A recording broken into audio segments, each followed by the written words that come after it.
Olá, meus queridos irmãos da Igreja de Sapopemba. É uma alegria muito grande poder estar falando com você mais uma vez de forma online, não é? Nós tivemos o privilégio de, no período da pandemia, fazermos uma semana de oração, a Semana Santa, não é? De 2021, tá? Nós estivemos juntos ali naquela oportunidade. Eu me chamo Felipe Rodrigues. Hoje sou formando em teologia, daqui a pouquinho estarei atuando no ministério. Hoje estou aqui em São Paulo, mas na verdade estou na cidade de Buri, né? Não estou mais falando de Fortaleza para vocês, estou falando de São Paulo já, bem mais pertinho, né?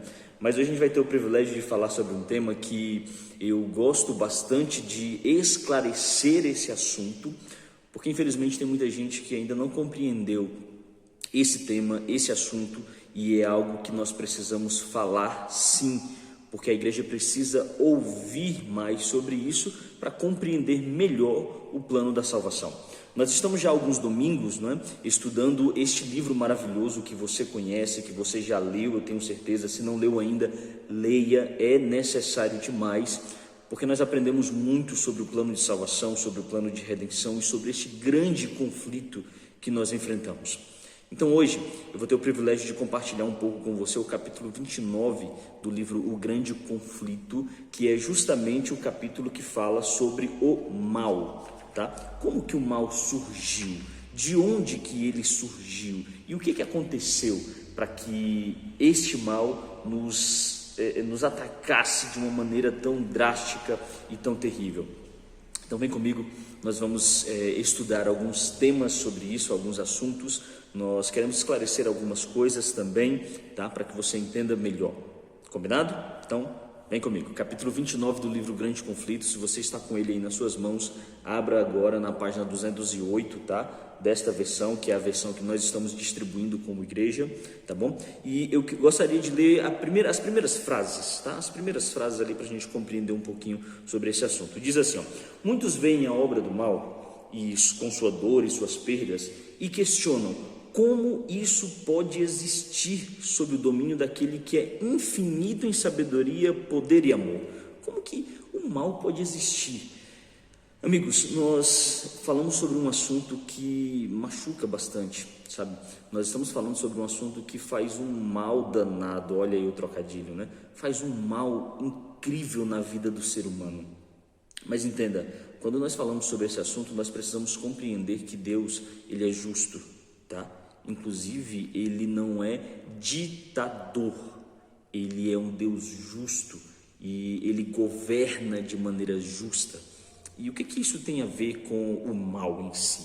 Na verdade, quando o mal surgiu, e a gente entende aqui pela leitura deste livro, nós compreendemos que muitas coisas aconteceram e muitas coisas foram necessárias a acontecer para que o mal ele avançasse tanto e ele destruísse tanto, para que o ser humano e também todos os seres compreendessem o poder destrutivo do mal. Parece que o que eu estou falando para você é algo tão soa algo tão ruim, soa como algo tão injusto, mas na verdade é algo bastante claro, compreensível e compreensível e simples de se entender, tá bom?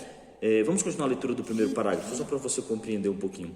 Quem é propenso a duvidar, logo usa isso como desculpa para rejeitar as palavras da Bíblia. A tradição e as interpretações errôneas obscurecem o ensino bíblico em relação ao caráter de Deus, a natureza de seu governo e aos princípios de como ele lida com o pecado. Como que Deus lida com o pecado? Como que Deus lida com essas coisas? Então compreenda isso, tá?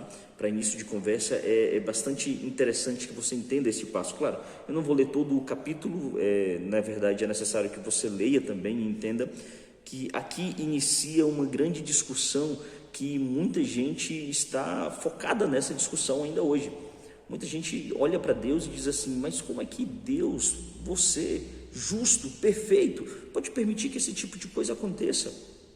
Compreenda, a justiça de Deus, ela não é uma justiça de forma ditatorial, ele não é um ditador nas nossas vidas e nem mesmo na vida do inimigo, tá? O inimigo, ele tentou a Deus, ele afetou diretamente ali ao caráter de Deus. E aí veio o descontentamento, o orgulho alimentou o seu desejo de supremacia. A gente está falando de Lúcifer aqui, o grande anjo de luz que foi criado por Deus. E aí, com o descontentamento de Lúcifer, veio também a rebelião de Lúcifer. Deus, em sua sabedoria, permitiu que Satanás levasse adiante a sua obra, até que o espírito de dissidência se transformasse em revolta. Lúcifer, ele avança agora tanto dentro do seu plano de destruição, que acaba mesmo transformando aquilo que era uma discordância em uma revolta e então em uma rebelião. Ele não estava sozinho, ele começa a chamar outros anjos, e outros anjos fazem parte daquela rebelião, e você já conhece essa parte. Apocalipse capítulo 12 diz que houve guerra no céu. Miguel e seus anjos pelejaram contra o dragão e os seus anjos também pelejaram contra Miguel. Só que, todavia, não se achou o lugar deles mais no céu, né? Foram expulsos de lá. Essa rebelião, e em resposta ao pecado, Deus só podia usar a justiça e a verdade. Satanás podia lançar mão de tudo aquilo que o Senhor não faria: bajulação e engano, coisas que não fazem parte do caráter de Deus. Quando veio, enfim, a expulsão dos anjos, isso para nós foi um motivo de grande esperança. Foram expulsos do céu. O livro retrata o seguinte: Satanás e seus seguidores culparam a Cristo por sua rebelião. Na verdade, eles olham para Cristo e dizem assim: Cristo, é culpa sua essa rebelião, é por culpa sua, porque vocês não estão sabendo governar, vocês não estão sabendo cuidar do céu. Se nós assumíssemos o controle, seria tudo melhor. Só que isso não é verdade. Satanás assumiu o controle da terra, ele fez com que os seres humanos pecassem, e hoje nós vivemos esse mundo de pecado, vivemos num mundo de destruição, um mundo que inclusive faz jus à capa desse livro, né? Essa completa distopia que a gente vê, essa disrupção completa de todo o mundo, tá? Mas vamos continuar um pouquinho a leitura, que eu já estou até avançando para os próximos temas, né? O que acontece aqui, eu quero ir para a última página com você, na 212, ainda no capítulo 29, claro, mas o penúltimo parágrafo, o antepenúltimo parágrafo, ele fala assim: finalmente, a culpa de Satanás aparecia com clareza e sem desculpa. Ele havia revelado o seu verdadeiro caráter. As acusações mentirosas que tinha feito contra o caráter de Deus apareceram em sua verdadeira luz. Os anjos, eles começaram a ver de fato, e não somente os anjos, mas os outros seres não caídos começaram a reconhecer de fato que aquilo que Satanás fazia não era algo tão simples, era algo complexo. Ele estava contra o próprio Deus. Eles aprenderam, entenderam, reconheceram, e aí veio a redenção. Eu quero ler só o último parágrafo agora para a gente concluir essa nossa conversa, tá? O clamor de morte do Salvador está consumado. Tocou o sino da morte para Satanás. O grande conflito tão antigo foi então decidido. A erradicação final do mal se tornou garantida. Quando o dia chegar, ardente como uma fornalha, os arrogantes e todos os malfeitores serão como palha, e aquele dia que está chegando ateará fogo neles, diz o Senhor dos Exércitos. A lei de Deus será honrada como a lei da liberdade.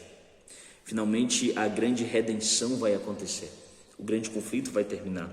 Um conflito ou um mal que começou lá no céu, que se desencadeou aqui na terra, que foi vencido na cruz, será exterminado na volta de Jesus. Creia nisso, confie nisso. O grande conflito vai acabar muito em breve, mas conhecer como este grande conflito começou, entender como ele está se desenrolando nas nossas vidas e compreender como ele vai ter um fim, é o que vai nos dar esperança para seguirmos até o fim. Quero convidar você a conversar com o Papai do Céu mais uma vez. Vamos finalizar esse momento com um momento de oração, para que você compreenda o que é o mal e o que Deus tem especialmente preparado para cada um de nós. Fecha teus olhos. Pai querido, obrigado, Senhor, por nos ensinar sobre o mal.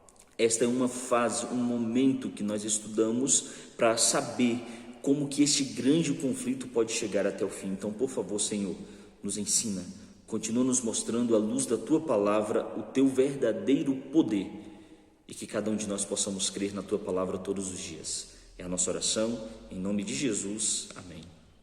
Meu amigo, muito obrigado por ter acompanhado até aqui. Continua, tá? Ainda temos muitas coisas para aprender neste grande conflito. Até a próxima.